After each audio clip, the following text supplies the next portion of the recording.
Hi, இன்றைக்கி என்ன பார்க்க போகிறோம் அப்படின்னு சொல்லிக்கலாம். இன்றைக்கி வந்து நம்ம காலையிலே கொஞ்சம் சீக்கிரமாக எழுந்திரிச்சு வந்து சரி ஹாஸ்பிட்டல் போகலாம் அப்படின்னு சொல்லி கிளம்பிட்டு இருந்தேன். இன்றைக்கி வந்து சரி பிரேக்ஃபாஸ்ட் எதுவும் இல்லை, சரி வெளில சாப்பிட்டுக்கலாம் அப்படி லேட் ஆகும் அப்படிங்கிறதுனால இன்றைக்கி காலையில் எழுந்துச்சி நாங்கள் வந்து பிரேக்ஃபாஸ்ட்லாம் எதுவும் பண்ணலை.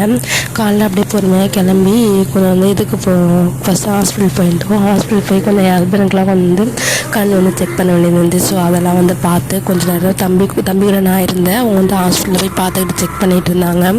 ஸோ இவன் வந்து இப்போ 1 2 3 இதெல்லாம் சொல்லிவிட்டு எங்களை விளையாண்டுக்கிட்டு இருந்தான்.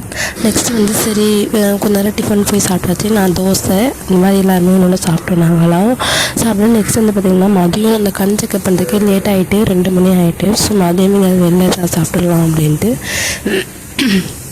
நாங்கள் வந்து போயிருந்தோம். அப்போ வந்து பார்த்திங்கன்னா சரி மதியங்கிறதுனால பிரியாணி சாப்பிட்லாம் அப்படின்னு சொல்லி பிளான் பண்ணியிருந்தோம். எங்கள் பையனுக்கு ரொம்ப பிடிக்கும் பிரியாணி அப்படிங்கிறது. ஸோ அதனால் நாங்கள் 3 பேருமே பிரியாணி வந்து சாப்பிட்டோம். ரொம்பவே சூப்பராக நல்லா இருந்துச்சு.